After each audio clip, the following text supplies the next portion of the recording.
Howdy, I'm Jonathon Tasini. I'm a labor activist, political activist, really my entire adult life. And we're here talking about this book I just wrote, The Audacity of Greed. And this upshot of this book is pretty simple, that over the course of the last at least 30 years, the American people have been robbed.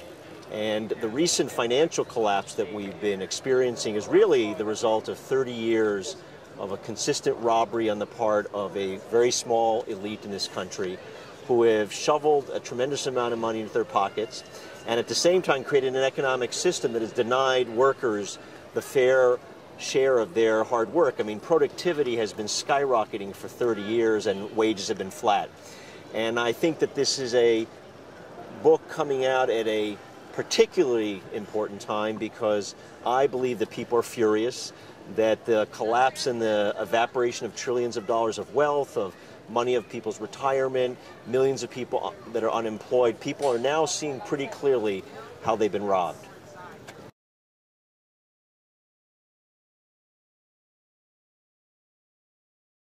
I find the discussion about the green shoots that people are trying to find in the economy and all these indicators of a so-called recovery kind of nonsense, because really, if you look at the context of the collapse, which as I said is 30 years of the denial of people's sweat of the brow, you really were talking about something that's going to take at least 10 or 20 years to recover, and only if we fix a few things. And so first of all, we have to realize that the real unemployment rate in this country is about 16 or 17%.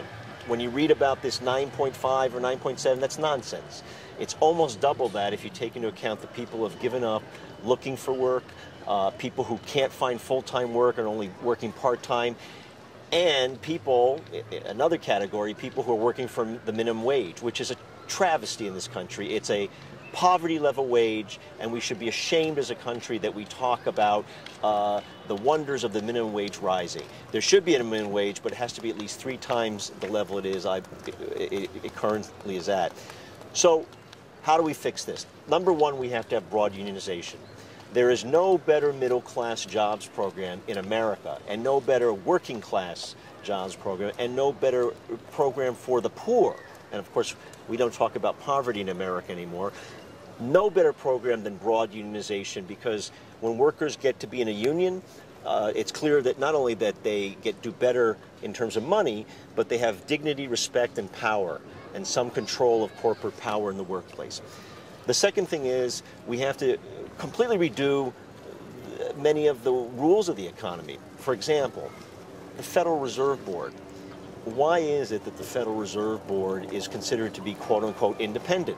That's, again, sheer nonsense. The Congress has all the power to control the Federal Reserve Board and tell the Federal Reserve Board that it must fulfill its complete mandate, which is not just price stability, but full employment, which we've all forgotten about, full employment. And the third thing that I would say in terms of just certain structures, we have to go back to a real taxation system that asks people to pay their fair share in dues to this country. We can't have a decent society. We can't have a society where we have roads that work, we have transportation systems that work, where we have decent jobs, if we don't ask people to pay their fair share of dues. And we have to have that debate in the political system. Now, let me talk briefly about the political system. I am a proud Democrat, but I am often ashamed to be a Democrat because I believe the Democratic Party has for a long time lost its way. Bill Moyers recently said very accurately in talking about the healthcare crisis that our problem is not the Republicans. The Republicans are a scar on this country who have wrecked the economy both from a moral standpoint and also they just don't know how to manage the economy, and that's been proven over the last 30 years.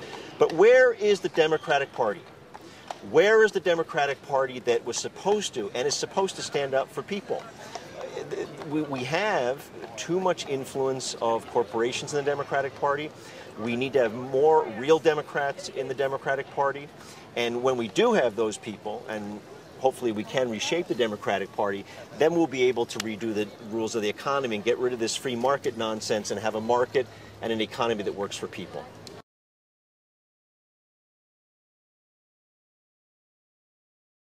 Well, so let's get some facts straight. So yes, I've been debating people on television, the right-wing economists and the business people, trying to put the onus of the economic collapse on the backs of the labor movement. The economic collapse happened for three reasons. One is the greed in this country, because people did not get their fair share of their sweat of the brow. And so when people don't get their fair share of the sweat of the brow, what happens? They have to rely on credit cards, debt, and home equity, which created the bubbles that we just saw. So you don't give people their fair share. You can't blame people then for being mired in debt, and many of them being pushed into bankruptcy. The auto industry, the single problem for the auto industry is healthcare costs. If we had had a single-payer healthcare system going back 30 years, even 20 years, our auto industry would not be on the verge of collapse. It would be thriving. Tens of billions of dollars in costs that the auto industry has to shoulder come directly because we have an insane healthcare system, which I think everybody agrees on. Now, I've been a single-payer advocate for a very long time. I think it's the only moral solution, and it's the only economically smart solution to our healthcare crisis. But let's be clear, the health of the auto industry is directly connected to healthcare costs, has nothing to do with unions. UAW workers could work for free, and you would not solve the financial problems of the auto industry until you solve healthcare costs.